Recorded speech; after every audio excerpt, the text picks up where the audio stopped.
Hello everyone, नमस्कार सभी साथियों को। स्वागत है आप सभी का जेएससी गुरुकुल के ऑनलाइन प्लेटफॉर्म पर। मैं एस राजावत आपका तहे दिल से स्वागत करता हूं दोस्तों। और इस सेशन में जैसा कि प्रीवियस सेशन में हमने किया था, कुछ इंपॉर्टेंट क्वेश्चंस को हम डिस्कस करेंगे। किस तरह की कॉम्प्लेक्सिटी और अप्रोच के साथ इन क्वेश्चंस को बनाया गया है और किस ईजी वे में आप इनको कर सकते हैं और आगे आने वाली किसी भी एग्जाम में आपके लिए यूजफुल हो, इस पर्पज़ से आप इस वीडियो को ज़रूर शेयर करें। और ऑब्वियस ये होपफुली आपसे उम्मीद है कि ये सेशन आपके लिए बेनिफिशियल होगा और काफ़ी कुछ चीज़ें आप इससे सीखेंगे। तो चलो स्टार्ट करते हैं आज का सेशन। कुछ क्वेश्चंस जो है मैं आपके साथ शेयर कर रहा हूँ, देखिएगा किस तरह के क्वेश्चंस हैं ये। देखो, आज का जो पहला क्वेश्चन है दोस्तों, वो मैं यहाँ लिख रहा हूँ स्क्रीन पर आपके लिए। मैनी पीपल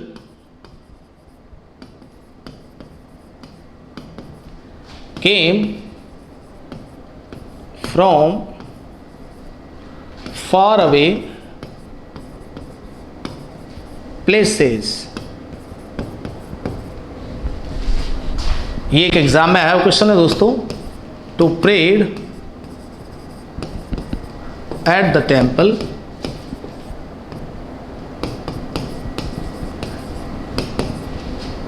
ऑन द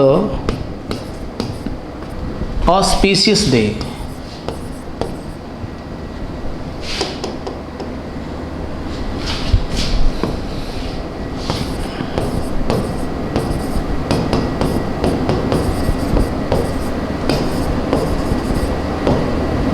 ठीक है, तो ये एक सेंटेंस है जो एग्जाम में आपसे पूछा हुआ है। अभी लेटेस्ट एग्जाम का ही क्वेश्चन है ये दोस्तों, 2023 में पूछा हुआ है। और इस क्वेश्चन के अंदर एक एरर है जो आप बहुत आसानी से डिटेक्ट भी कर पा रहे होंगे शायद, और इसे इजी वे में आप कर भी सकते हैं। बहुत ज़्यादा समय ना लेते हुए एक बार मैं आपको क्वेश्चन समझा देता हूँ। Many people came from far away places to pray at the temple on the auspicious day. बहुत से लोग दूर दूर के स्थानों से आए प्रार्थना करने के लिए मंदिर पर। एक शुभ अवसर था या शुभ दिन था, उस मौके पर जो है बहुत से लोग वहाँ पहुँचे हैं। तो देखिए दोस्तों, यहाँ पर मैनी पीपल सब्जेक्ट है आपका, केम वर्ब की सेकंड फॉर्म पास्ट टेंस को इंडिकेट कर रही है। ठीक है, और यहाँ पर जो एक छोटा सा एरर जो आपको दिख रहा होगा, मेरे हिसाब से सबसे इजी है डिटेक्ट करना इसको, 2 + V थर्ड और V सेकेंड। तो आपको मालूम होना चाहिए 2 के साथ में जो कॉम्बिनेशन होता है वो वर्ब की फर्स्ट फॉर्म का होता है, जिसे आप इन्फिनेटिव कह सकते हो, इन्फिनेटिव। ठीक है, 2 के साथ सेकेंड फॉर्म का कोई कॉम्बिनेशन नहीं होता है। तो आप आइंदा आने वाली एग्जाम्स में इस बात को याद रखें, 2 के साथ में कभी भी सेकेंड फॉर्म या थर्ड फॉर्म यूज़ नहीं करें। 2 के साथ या तो आप यूज़ कर सकते हैं फर्स्ट फॉर्म, और कभी कभी कुछ रेयर केसेस में जहाँ पर कोई स्पेशल केस अप्लाई हो रहा हो, वहाँ आप 2 के साथ वर्ब ING भी यूज़ कर सकते हैं। बाकी सेकेंड और थर्ड का कोई ऑप्शन 2 के साथ यूज़ नहीं होता। हाँ, 2 के साथ 2 के बजाय अगर 2B दे रखा हो, 2B, तो 2B क्या है, वो पैसिव फॉर्म है इन्फिनेटिव का, तब आप 2B + V थर्ड यूज़ कर सकते हो। डायरेक्ट 2 के बाद में आप V सेकेंड यानी वर्ब सेकेंड और वर्ब फर्स्ट थर्ड यूज़ नहीं कर सकते। या तो वर्ब फर्स्ट आएगी या वर्ब फोर्थ आएगी, यानी या तो ING वर्ब आ सकती है। कभी कभी रेयर केसेस में कुछ स्पेशल रूल्स अप्लाई होते हैं, with the view to look forward to, इस तरह के कुछ फ्रेजेस होते हैं, उनके साथ आप ING लगा सकते हैं। या फिर 2 के साथ में आपको वर्ब फर्स्ट लगानी होती है। बहुत आसानी से आप इसे डिटेक्ट कर सकते थे और किया भी आपने। कहीं ने 2 के साथ सेकेंड फॉर्म दे रखी थी यहाँ पर, तो इस तरह का कोई ऑप्शन जो है आप आसानी से डिटेक्ट कर पाएँ।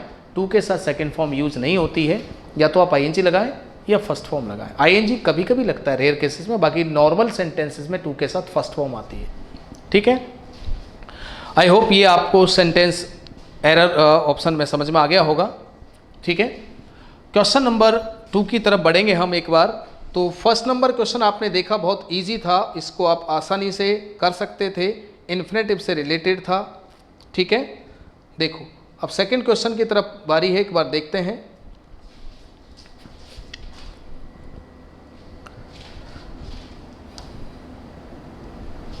क्वेश्चन नंबर 2 आपका है, over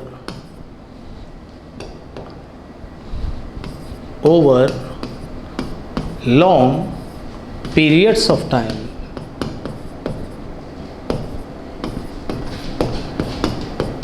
over long periods of time ये पार्ट 1 हो गया।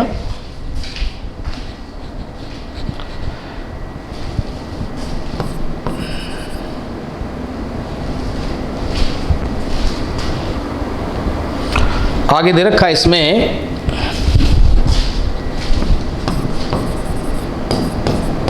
लेयर्स ऑफ सेडिमेंट्स, ठीक है, लेयर्स ऑफ सेडिमेंट्स हो गया इसमें।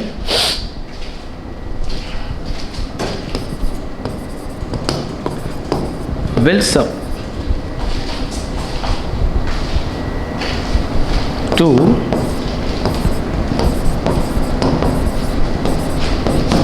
height of a few kilometers। ये भी एक एग्जाम्पल है, 2020 में पूछा हुआ है।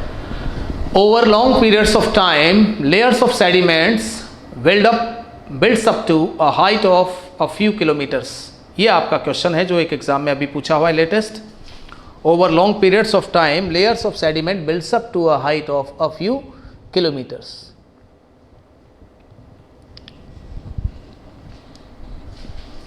ठीक है, देखो यहां सेंटेंस में एरर को डिटेक्ट करना आपके लिए इजी था, आप आराम से इसको कर सकते थे। देखा जाए तो यहाँ वर्ब से रिलेटेड एक एरर था दोस्तों, जिसको आप कर सकते थे। Over long periods of time यानी काफ़ी समय से, बहुत लंबे समय अवधि से, लेयर्स ऑफ सेडिमेंट्स, ठीक है, मिट्टी के कण जो होते हैं, जो उसमें समुद्री किनारे पर होते हैं सेडिमेंट्स, उसकी जो लेयर्स हैं वो बिल्डअप कर रही हैं। ये देखो यहाँ सेडिमेंट एक प्लूरल नाउन है, लेयर्स भी एक प्लूरल नाउन है। हालांकि मिडिल में ऑफ दिया हुआ है, तो आपको पता होना चाहिए कि ऑफ एक प्रपोजिशन होती है।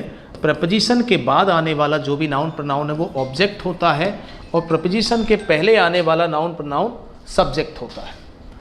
ये सब्जेक्ट है और वो ऑब्जेक्ट है। तो आप इस रूल के अकॉर्डिंग अगर चलते हैं, बिल्ड्स अप एक वर्ब है और ये वर्ब इस समय सिंगुलर फॉर्म में है क्योंकि इसके एंड में एस लगा हुआ है। जिस वर्ब के एंड में एस लगा होता है वो वर्ब सिंगुलर ही हो सकती है, इसके अलावा कोई ऑप्शन नहीं है। ठीक है, तो आप छोटे छोटे पॉइंट्स हैं जिनको आप थोड़ा सा माइंड में रिटेन करेंगे तो आपके लिए बहुत ईजी हो जाएगा इसको समझना और आगे किसी भी क्वेश्चन को करना।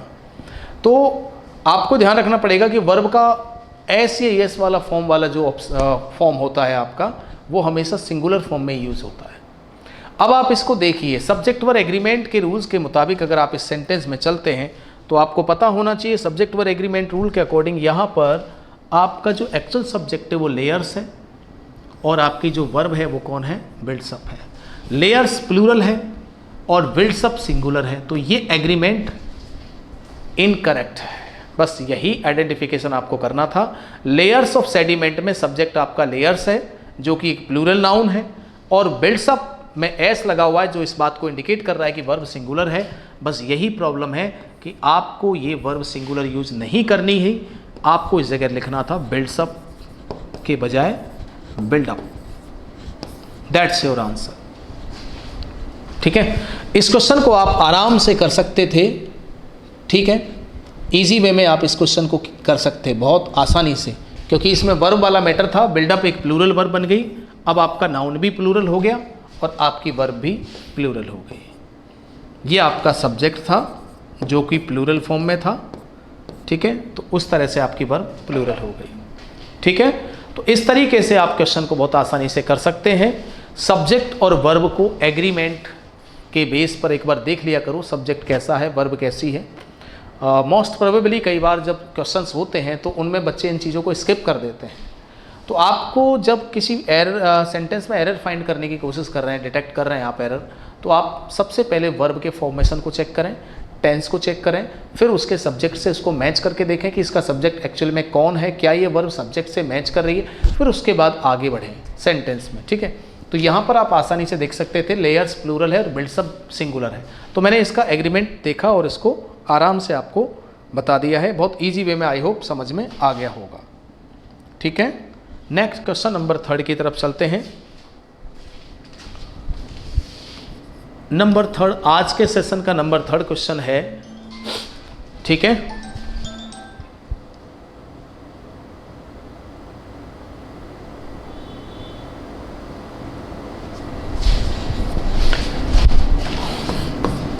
आई एम नॉट वर्किंग टुमारो, मैं कल कोई काम नहीं कर रहा हूँ, ठीक है, मेरे पास कल कोई काम नहीं है।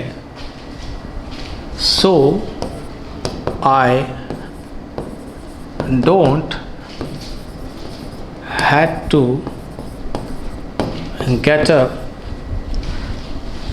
क्वेश्चंस को देखें दोस्तों,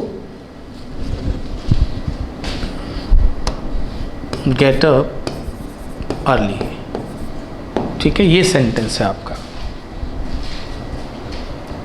आई am not working tomorrow so I don't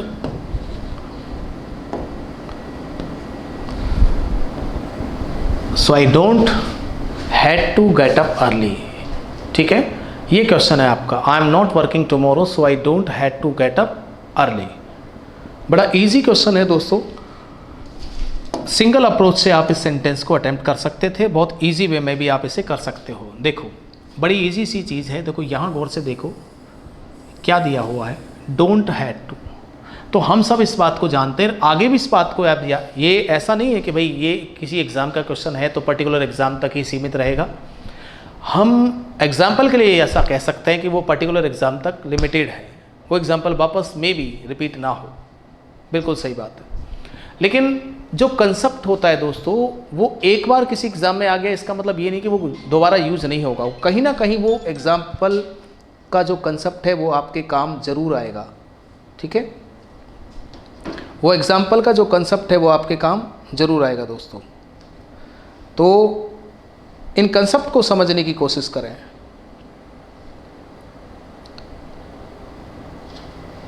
ठीक है,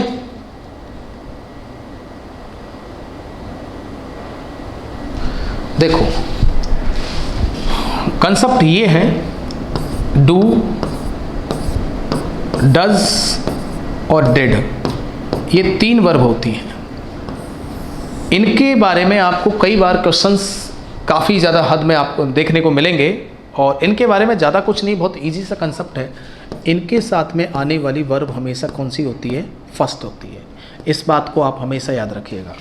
डू, डज, डिड के साथ में जो वर्ब यूज़ की जाती है दोस्तों, वो हमेशा कौन सी होती है? फर्स्ट होती है। बस यही एरर यहाँ पर है, डोंट के साथ हैड दिया हुआ है, और हैड जो है वो वर्ब का सेकेंड फॉर्म होता है। आप ये बात ध्यान रखिएगा।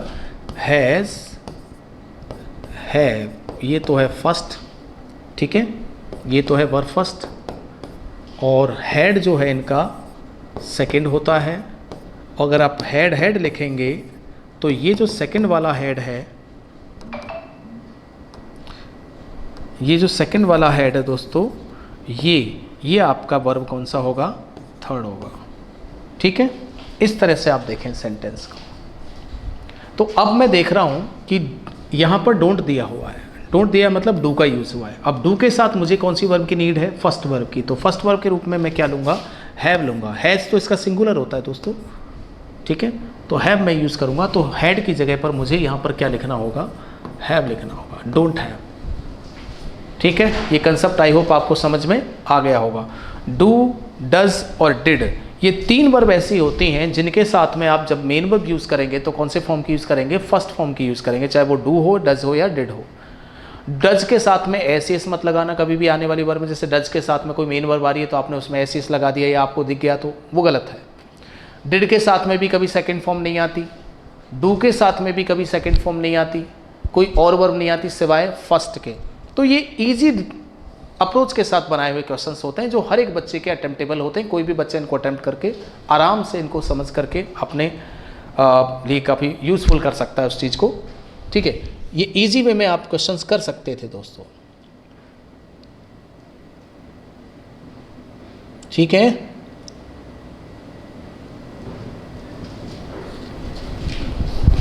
देखो आगे है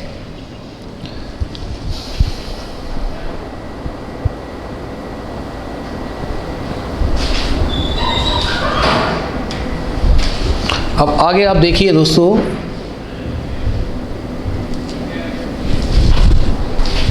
नंबर 4 क्वेश्चन आपका, every person who believes in principles, ये प्रिंसिपल्स सिद्धांत वाला है दोस्तों, याद रखिएगा। ये प्रिंसिपल वो स्कूल वाले कॉलेज वाले नहीं है, ये सिद्धांत वाला प्रिंसिपल। और इसके भी स्पेलिंग मिस्टेक में कई बार होमोफोन्स में पूछे गए हैं प्रिंसिपल। तो PAL वाला जो होता है वो स्कूल कॉलेज के जो प्राचार्य साहब होते हैं वो होते हैं, और PLE वाला जो होता है वो डॉक्ट्रिन्स होते हैं, यानी कि कोई नियम कानून जो होते हैं, सिद्धांत होते हैं, उनको हम प्रिंसिपल बोलते हैं, PLE वाला। ठीक है, तो जो सेंटेंस यहाँ दे रखा है, every person who believes in principles, हर एक व्यक्ति जो सिद्धांतों में भरोसा रखता है। ठीक है, हर एक इंसान जो सिद्धांतों पर भरोसा रखता है, must stand up to fight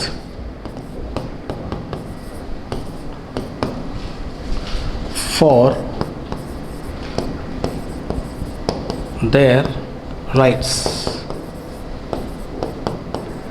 ठीक है, ये सेंटेंस है आपका। Every person who believes in principles, हर एक व्यक्ति जो विश्वास करता है सिद्धांतों पर, must stand up to fight for their rights, उसे अपने अधिकारों के लिए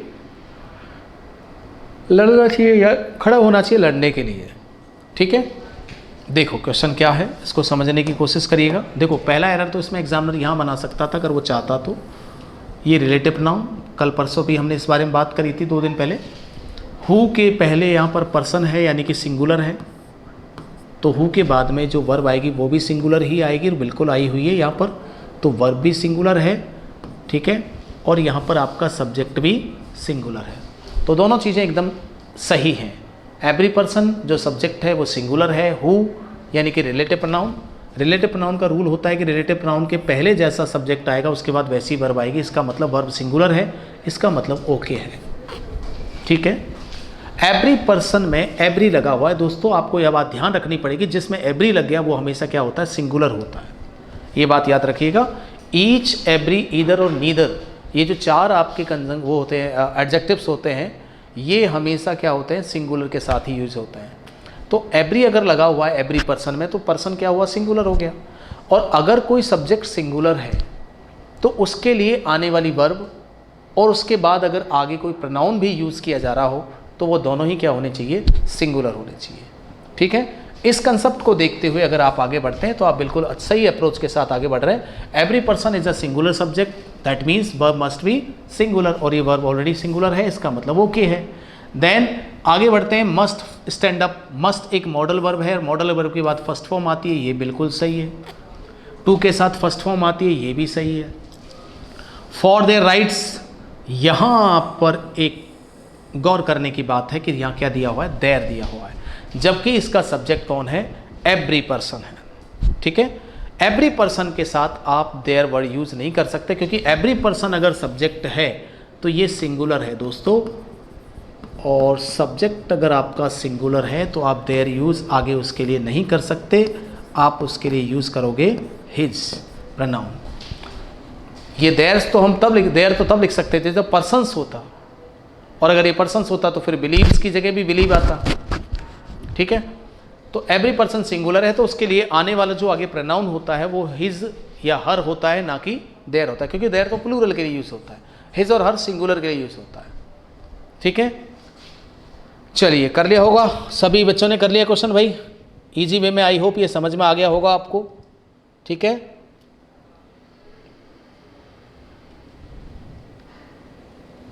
चलिए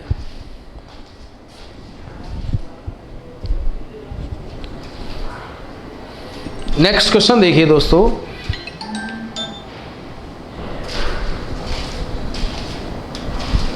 हाँ भाई, नेक्स्ट क्वेश्चन की तरफ बढ़ते हैं दोस्तों।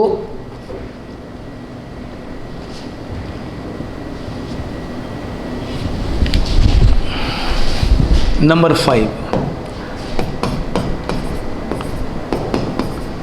India's strength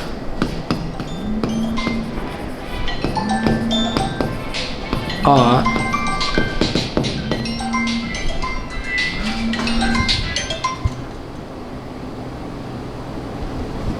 India's strengths are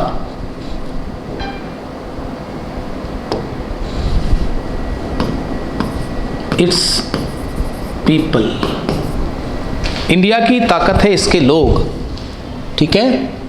India की ताकत क्या है? इसके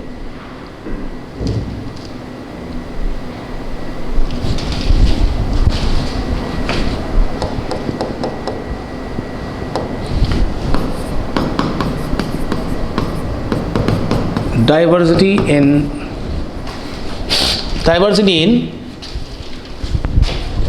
culture and its people. India की स्ट्रेंथ है उसके लोग, उसकी कल्चर, संस्कृति, ठीक है, and spirit of tolerance,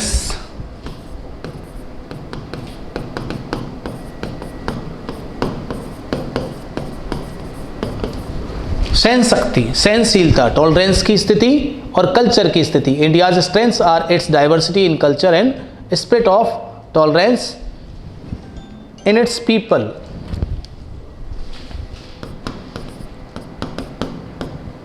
in its people. इस सेंटेंस को आप आसानी से डिटेक्ट कर सकते हैं, पहचान सकते हैं सेंटेंस में क्या चीज चल रही है, ठीक है।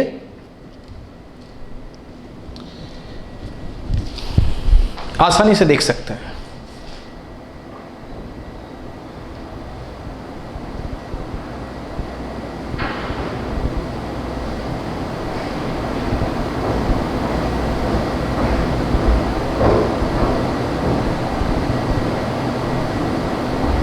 देखो,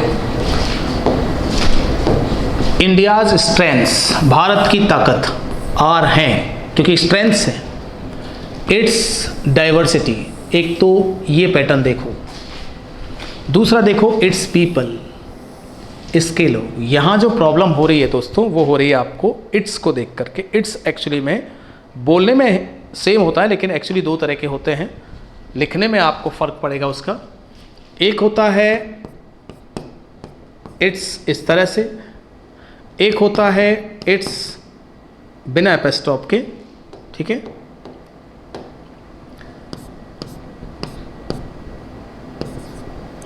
बिना एपोस्ट्रोफ के होता है। इसका मतलब होता है या तो इट इज़ बोल सकते हो आप इसको, या इट वॉज भी बोल सकते हो, इट इज़ और इट वॉज। जबकि इट्स जो है, ये जो इट्स होता है ये तभी आता है जब इसके आगे कोई क्या दिया हो, नाउन दिया हो। यानी कि ये वाला जो इट्स है वो किसका फंक्शन करता है दोस्तों, एडजेक्टिव का फंक्शन करता है। और ये जो इट्स है इसका फुल फॉर्म होता है इट इज़ या इट वॉज। अब जहाँ आपको इट इज़ इट वॉज बोलना है वहाँ आप इट अपोस्ट्रोफ एस लिख सकते हो या बोल सकते हो, और जहाँ आपको एडजेक्टिव की तरह नाउन आगे दिया हो और एडजेक्टिव की तरह आपको इट्स लिखना हो तब आप बिना अपोस्ट्रोफ का लिखें। तो इनमें से कौन सा वाला इट्स कहाँ सही है एक बार चेक कर लेते हैं। देखो, diversity is a noun, diversity क्या है, नाउन है। इसके पहले ये वाला इट्स नो, ये वाला इट्स यूज नहीं होगा, इसके पहले यूज होगा ये वाला इट्स, ठीक है। इट्स डाइवर्सिटी, ये सही है। यहां जो इट्स दिया हुआ है वो आपका इट्स इस तरह से है और आगे नाउन है, इसका मतलब ये सही है, ठीक है। तो जब अपोस्ट्रोफ वाला दिया हो दोस्तों तो आप उसको समझिए या तो इट इज़ होता है या इट वॉज होता है। और जब आगे नाउन दिया हो तो नाउन से पहले एडजेक्टिव की जरूरत पड़ती है, तो उसमें हम कौन सा इट्स लगाते हैं, बिना अपोस्ट्रोफ वाला। ये काफ़ी एग्जाम्स में पूछा हुआ क्वेश्चन है। इट्स दो तरह के होते हैं दोस्तों, एक अपोस्ट्रोफ वाला, एक बिना अपोस्ट्रोफ वाला। अपोस्ट्रोफ वाला इट्स आ रहा है, इसका मतलब आप उसको समझिए कि वो एक कॉन्ट्रैक्टेड फॉर्म है किसका, इट इज़ का या इट वॉज का। वो इट इज़ भी हो सकता है, इट वॉज भी हो सकता है, जो भी टेंस होगा उसके अकॉर्डिंग देखेंगे। और दूसरा जो इट्स होता है बिना अपोस्ट्रोफ वाला इट्स, वो एक एडजेक्टिव का फंक्शन करने वाला वर्ड होता है जो हमेशा तभी यूज़ किया जाएगा जब आगे आपको क्या दिया हो, नाउन दिया हो, ठीक है। तो इस सेंटेंस में दोनों के साथ नाउन दिया था, इसमें पीपल नाउन था और इसमें आपका डाइवर्सिटी नाउन था।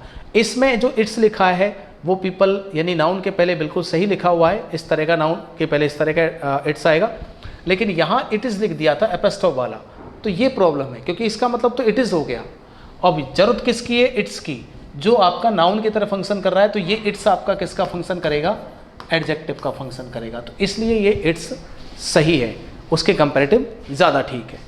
ठीक है, तो आपने आज समझे हैं 5 क्वेश्चंस में 5 कंसेप्ट दोस्तों। ठीक है, ये 5 क्वेश्चन ना समझें, इसको 5 कंसेप्ट समझें आप। ठीक है,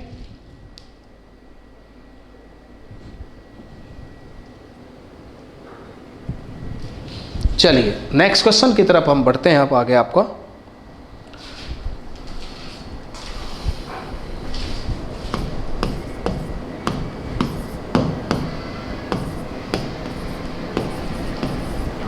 The Olympic Games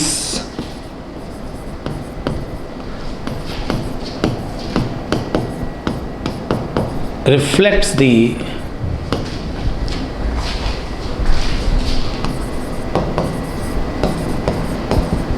highest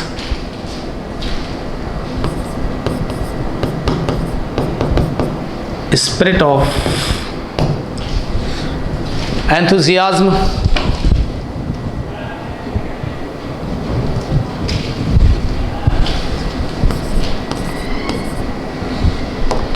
human endeavor and achievement।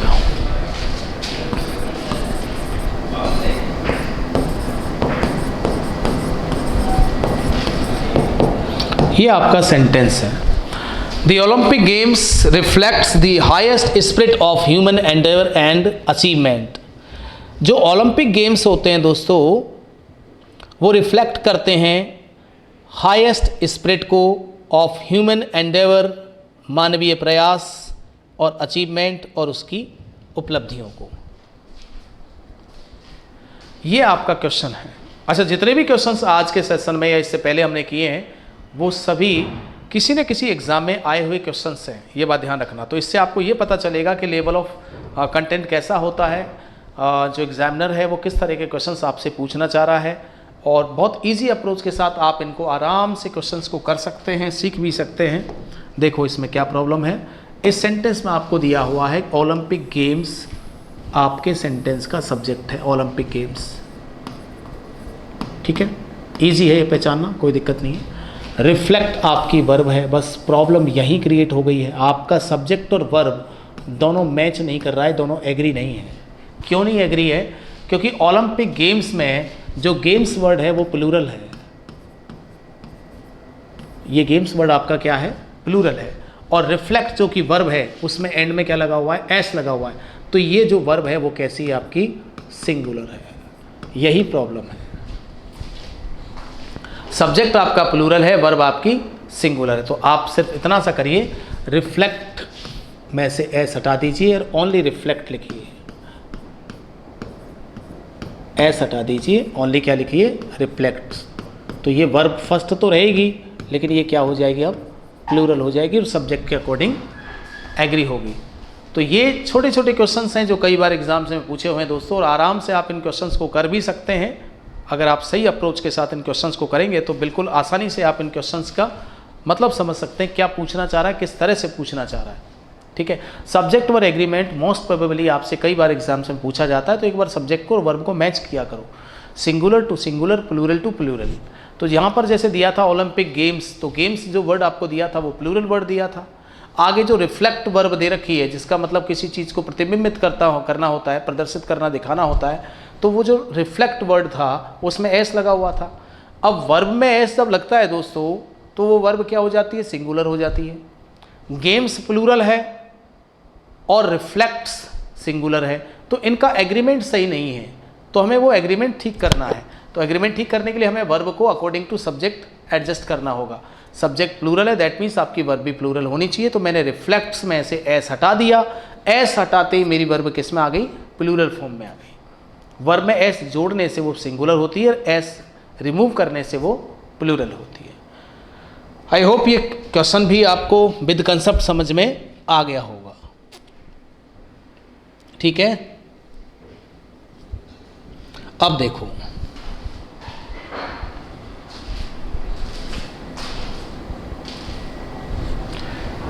एक और क्वेश्चन है आज के सेशन का क्वेश्चन नंबर 7 रहेगा, my friend and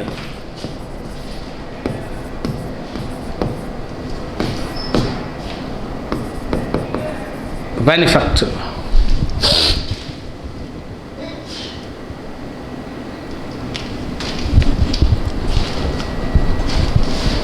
My friend and benefactor have come to meet me। ये सेंटेंस है, My friend and benefactor have come to meet me। मेरा दोस्त और जो बेनिफैक्टर है वो मुझसे मिलने आया है। देखो, ये भी एक काम की चीज़ है, वैसे तो समझने का ही कंसेप्ट है दोस्तों। ये फ्रेंड और बेनिफैक्टर ये तो हुए इक्वल। इनके पहले एक में क्या लगा हुआ है, माई लगा, मतलब एडजेक्टिव लगा हुआ है। ये नाउन है आपका, ये भी नाउन है आपका। ये दो अलग अलग हैं या एक है, बस इस बात के पीछे आपका ये आंसर टिका हुआ है, माई फ्रेंड एंड बेनिफैक्टर। आप ध्यान रखना, जैसे मैं आपको लिखूँ the director and chairman, तो जो वर्ब आपकी आएगी वो कैसी आएगी दोस्तों, सिंगुलर। अगर मैं इस सेंटेंस को ऐसे ना लिखकर ऐसे लिख दूं, the director and the chairman,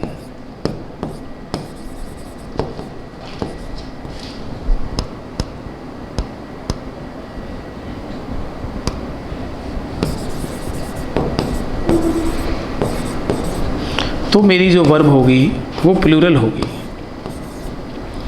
अब इसमें जो बेसिक चीज़ है समझने की, जो कंसेप्ट है वो सिर्फ इतना सा है दोस्तों कि जब दो नाउन एंड से जुड़े हों, याद रखिएगा, जब दो नाउन एंड से जुड़े, जैसे डायरेक्टर और चेयरमैन दो नाउन हैं, दोनों एंड से जुड़े, अगर केवल एक एडजेक्टिव क्वालिफायर उसके सामने यूज़ किया गया हो तो आप उन दोनों को एक ही इंसान मान सकते हैं। यानी जो डायरेक्टर है वही चेयरमैन है, या फिर कैसे कहते हो जो चेयरमैन है वही डायरेक्टर है। उस एंगल से अगर हम चलते हैं तो दोनों एक ही इंसान हुआ, एक ही इंसान हुआ तो वर्ब क्या हो गई, सिंगुलर हो गई। और अगर मैं क्या करता हूँ कि दो नाउन एंड से कनेक्ट करता हूँ, ठीक है, और दोनों के पहले मैं एडजेक्टिव या आर्टिकल्स यूज़ करता हूँ, दोनों के पहले अलग अलग सेपरेट इंडिविजुअल, ये कंसेप्ट है दोस्तों, याद रखिएगा। अगर दो नाउन एंड से जुड़ रहे हैं, ठीक है, और दोनों नाउन के पहले कोई डिटर्मिनर्स है, कोई एडजेक्टिव है, आर्टिकल्स हैं, कोई मॉडिफायर है, दोनों के लिए सेपरेट अलग अलग हैं, ठीक है। My friend and my benefactor, दो बार मैंने माई शब्द यूज़ किया, इसका अर्थ मतलब ये हुआ कि दोनों अलग अलग लोग हैं। और मैं अगर एक ही बार एडजेक्टिव यूज़ करता हूँ, माई फ्रेंड एंड बेनिफैक्टर, जैसे मैंने लिखा ऊपर, या आर्टिकल्स के साथ में आप ऐड कर लीजिए, द डायरेक्टर एंड चेयरमैन, ये एक ही इंसान है, the director and the chairman, ये दो इंसान हैं। तो ऐसे फ़र्क पड़ता है, ठीक है। तो जहाँ पर मैंने दो बार आर्टिकल लिखा है वहाँ पर ये दो लोग हैं, ठीक है, इसीलिए मेरी वर्ब क्या आ रही है, प्लूरल आ रही है। तो इस कंसेप्ट को समझने के लिए बस इतना ही मेरे हिसाब से सफिशियंट है। यहाँ पर माई फ्रेंड एंड बेनिफैक्टर ये दो एंड से जुड़े हुए आपके नाउन हैं और इसमें एडजेक्टिव एक यूज़ किया गया है। अब आपको यहाँ पर जो वर्ब लिखनी है वो आपको क्या लिखनी है, हैज़ लिखनी है, ठीक है। बस इतना सा काम है कि आपको यहाँ वर्ब जो लिखनी है वो कौन सी लिखनी है, हैज़ लिखनी है, क्योंकि ये एक ही इंसान है। आई होप ये आपको समझ में आ गया होगा, ठीक है। हाँ, विद कंसेप्ट आपने इसको सीखा है दोस्तों, तो ये अब आपको समझ में आ गया होगा, I hope.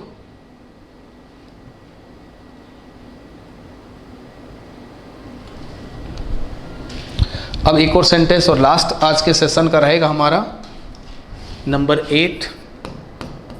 If I am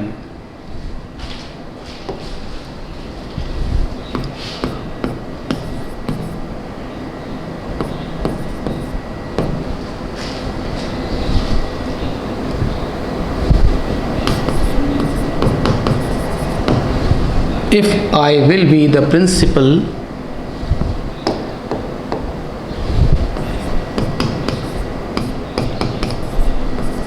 of this college, ये एक हाइपोथेटिकल सेंटेंस होता है. If I will be the principal of this college, I would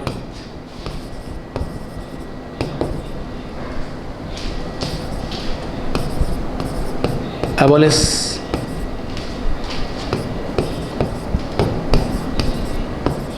the exam pattern.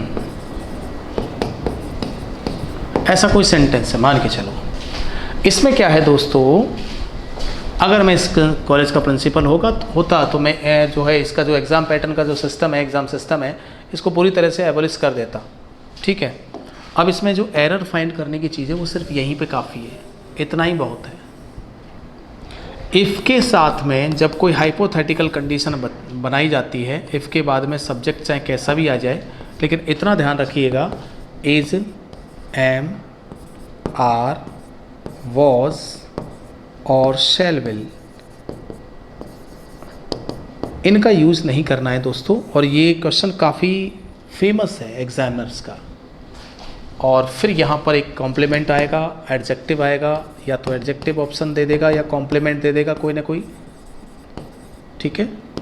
या नाउन दे देगा, वो तो खैर कहलाएगा तो एक कॉम्प्लीमेंट ही. ठीक है. और उसके बाद सेकंड सेंटेंस में आपको जो मिलेगा वो मिलेगा वुड प्लस V1. ये दो है सिस्टम. तो अगर किसी इफ़ वाले सेंटेंस में आपको कोई सब्जेक्ट गिवन है और वो सब्जेक्ट आपको जो दिया है उसके बाद में अगर आपको बी वर्ब दी गई है जिसमें इज़, एम, आर, वॉज और शैल विल दिया है, तो आप भूल जाइए कि इन सब का यूज़ आप कर पाएंगे, नहीं कर पाएंगे. ये हाइपोथेटिकल कंडीशन, इनको हम अनरियल पास्ट भी बोल सकते हैं. ऐसी कल्पनाएं जो कभी प्रैक्टिकली पूरी नहीं हो सकती हैं, उस तरह से ये सेंटेंस. तो सब्जेक्ट के बाद में is, am, are, was, shall, will, ये सब यूज़ नहीं करेंगे जब सेंटेंस आपका कंडीशनल हो. सब्जेक्ट चाहे कैसा भी हो, लेकिन उसका आंसर क्या होगा, वर. मैं यहाँ लिख देता हूँ, यहाँ पर आपको क्या यूज़ करना है, वर यूज़ करना है. आगे एडजेक्टिव या कॉम्प्लीमेंट कोई भी आ सकता है. उसके बाद सेकंड पार्ट में आपको वुड प्लस फर्स्ट फॉर्म देनी होगी. ये है पैटर्न, बाकी और कुछ भी नहीं है. तो अब आप आसानी से सेंटेंस को कर सकते हैं. देखो, देखिए, आई विल बी, बस यहीं पे प्रॉब्लम है. आई विल बी नहीं होगा, इसमें होगा इफ आई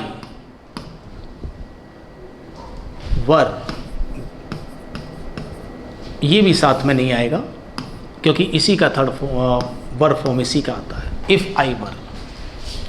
ये इसका आंसर होगा. तो आपको अगर किसी भी कंडीशनल सेंटेंस में जो हाइपोथेटिकल हो, जिसमें आप कुछ बनने की कल्पनाएं कर रहे हैं जो प्रैक्टिकली पॉसिबल नहीं है, उसके लिए जब आप किसी स्टेटमेंट की बात कर रहे हैं तो if I am, if I was, if I will be या शैल बी, इस तरह से आप यूज़ नहीं करें. चाहे सब्जेक्ट कैसा भी हो, आई हो, ही हो, सी हो, दे हो, सिंगुलर हो, प्लूरल हो, कैसा भी हो, सभी के लिए आपको क्या करना है, वर यूज़ करना है. सिंगुलर प्लूरल नहीं देखना. नॉर्मल सेंटेंस में आई के साथ वॉज आता, आपको पता है, लेकिन ये हाइपोथेटिकल कंडीशन से इसमें आई के साथ भी क्या आएगा, वर आएगा. आई का कोई भी सब्जेक्ट हो, ही हो, सी हो, नॉर्मल सेंटेंस में सी वॉज, ही वॉज आता है, लेकिन हाइपोथेटिकल कंडीशन में यानी कि इफ़ के साथ जब कोई कल्पना करेंगे, आप किसी तरह की इमेजिनेशन करेंगे, तो ही और सी के साथ भी आपको वर लिखना पड़ेगा. और ये बड़ा फेमस सेंटेंस है, काफ़ी बहुत ज़्यादा संख्या में पूछा हुआ एग्जाम्पल है. तो आपको मैंने एक ही बार में बता दिया है कि कोई भी कंडीशनल सेंटेंस जिसमें इफ़ आ रहा है या आई विश आ रहा है, चाहे इफ़ ओनली आ रहा है, ठीक है, या अनटिल अनलेस का भी कोई सेंटेंस है तो भी है, एज दो, एज इफ़ का कोई सेंटेंस है, तो उसमें याद रखिएगा सब्जेक्ट कैसा भी हो, सिंगुलर प्लूरल नो मैटर, आपको is, am, are, was, shall, will, ये सारी वर्ब यूज़ नहीं करनी है. इन सभी के लिए के स्थान पर, यानी कि इन सभी की बजाय कैसा भी सब्जेक्ट हो, आपको वर यूज़ करना है. बाद में एडजेक्टिव कॉम्प्लीमेंट आएगा. कहने का मतलब जो वो बनने की कोशिश कर रहा है, जैसे पक्षी बन रहा है या कोई राजा बन रहा है या कुछ और बन रहा है, मिलेनियर विलेनियर बन रहा है, तो वो कल्पनाओं के रूप में जो आपका नाउन आएगा वो आपका कॉम्प्लीमेंट बनेगा. और बाकी जो आगे वाले पैटर्न में है तो वो वुड आएगा. तो मैंने यहाँ देखो लिख भी रखा है वुड और वर्ब की फर्स्ट फॉर्म एबॉलिश. ये सही है, ठीक है. कई बार वो यहाँ पर विल दे देता है, कई ज़्यादातर तो ये वाला है एरर बनाने का तरीका, तो यहाँ से बनता है सबसे ज़्यादा एरर. तो यहाँ पर आप याद रखिएगा कि इसमें कंडीशनल सेंटेंस में अनरियल पास्ट हम इसे कहते हैं, हाइपोथेटिकल कंडीशन हम इसको बोलते हैं। वो हाइपोथेटिकल कंडीशन एक्चुअली होती क्या है, जब कोई सेंटेंस किसी अनरियलिटी की तरफ शो करता है, यानी कि ऐसी चीज़ें जो रियल नहीं हैं, जो प्रैक्टिकली पॉसिबल नहीं है, कि अगर मैं पक्षी होता तो आसमान में उड़ता, अगर मैं राजा होता तो शासन करता, अगर मैं करोड़पति अरबपति होता तो मैं ये करता वो करता। तो जब हम किसी ऐसी चीज़ की कल्पनाएं कर रहे हैं जो प्रैक्टिकली पॉसिबल संभवतः नहीं है, तो उस समय हम क्या करें, इफ़ के साथ में, आई विश के साथ में, इफ़ ओनली के साथ में, एज इफ़ एज दो के साथ में सिर्फ वर यूज़ करें। ठीक है, चाहे सब्जेक्ट सिंगुलर हो तो भी वर आएगा, तो प्लूरल के साथ तो वैसे ही नॉर्मली वर आता ही आता है, लेकिन सिंगुलर के साथ भी आपको वर लगाना है। और अगले पार्ट में जो सेकंड पार्ट होता है, क्योंकि इसके दो क्लासेस होती हैं, ठीक है, तो सेकंड जो क्लास होगी उसके अंदर आपको वुड के साथ में फर्स्ट फॉर्म लगानी है। ये कॉम्बिनेशन होता ही होता है, तो ये कॉम्बिनेशन आप याद रखें, और ये आपके काफ़ी एग्जाम्स में बहुत इंपॉर्टेंस रोल प्ले करेगा। बहुत यूज़फुल कंसेप्ट है दोस्तों। आई होप थोड़ा सा आपको ब्रीफ करने से समझ में आ गया होगा। ठीक है, इसी तरह से बहुत सारे और भी क्वेश्चंस हैं जो हम आपके साथ और डिस्कस करेंगे कंसेप्चुअली। तो हमारे साथ जुड़ने के लिए बहुत बहुत धन्यवाद। आज की क्लास बस इतना ही होगा। नेक्स्ट क्लास में कुछ नए क्वेश्चंस के साथ फिर से उपस्थित होंगे। Thank you very much for being connected with JEC Gurukul Jaipur. Thank you very much. जय हिंद।